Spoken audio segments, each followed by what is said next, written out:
this morning's reflection, and today I'm going to go back to Ronald Rolheiser because we had been talking about the invitation of the rich young man. And so let's carry on from there. So in this story, what transpires?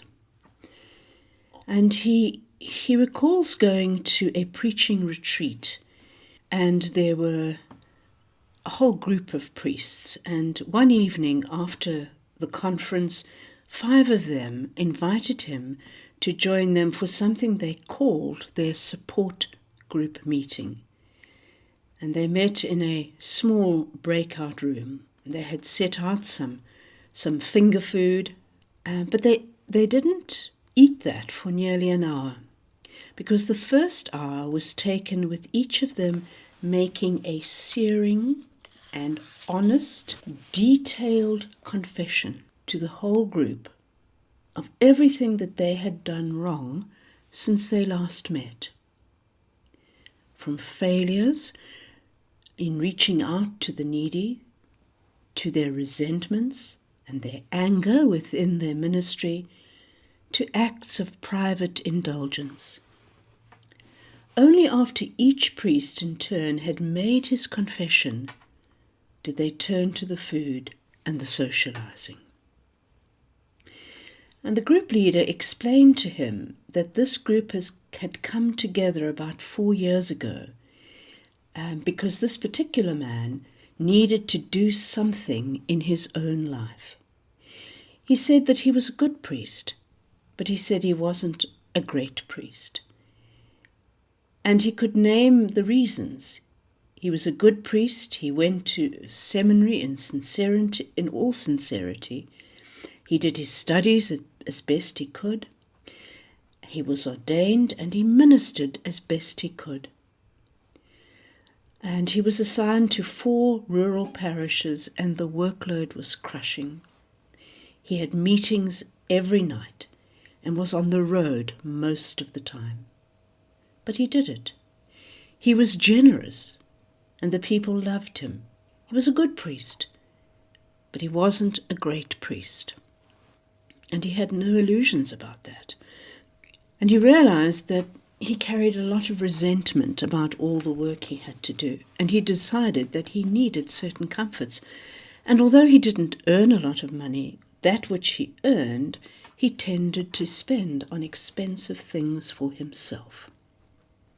And he began to realize that these expensive things became his way of dealing with his tension and his anxiety and his overwork. And then his father died, and he admired his father greatly. And driving home from the funeral, he began to cry in the car. And he made a resolution that if he was going to be a priest, he was going to be a great priest. No more mediocrity. But he said he was naive because he had forgotten that in order to overcome bad habits, you can't just correct them with your willpower. You need grace and you need community. And so he began to realize that he didn't have the strength to give up his bad habits all on his own. And so he began to talk to his closest friends, and they began to meet regularly, every week, because they want to be priests whose lives are fully transparent, so that when people see them, what they see is what they get. And so this particular group has called them to be real. One priest said he had only joined the group 2 years ago, and he said it was a particularly hard thing to be so honest, but it had made a great difference in his life. He said it was the best thing he had ever done, and he had never been happier. And indeed, there was a quality of happiness amongst these men that was quite palpable. It is significant to note that after the rich young man turned down Jesus' invitation, he went away sad. Not bad, he went away sad. He came to Jesus as a rich, sad young man, and he went away a rich, sad young man. He did not lose anything except opportunity. And what was his sadness? It was the sadness not being able to accept the invitation to step up into greatness. So this rich young man stands before Jesus, and in essence he is telling Jesus, I have given up almost everything for God. What more must I do? And Jesus' answer is simple and direct. Give up the rest. You have given up almost everything, and that is good. But now, to move beyond your present sadness to a deeper joy, you have to give up everything. Half measures and 3/4 measures no longer do it for you. You have to give it all up. And that too is the invitation to everyone who, while already generous and already good, can be more. What is still lacking in the lives of most mature adults? What separates us from someone like Mother Teresa? What takes someone across the threshold of goodness to the household of greatness? That means giving over those last clung to areas of our lives, those last 3 rooms, that last 10% that we are still keeping for ourselves because we need those compensations to enable us to handle our tensions. And the sadness that so subtly clings to us like an odor, even in our goodness and even in our generosity, is there because, like the rich young man, we are still walking away from the full invitation. We are still holding something back. We're still holding onto something of our own riches.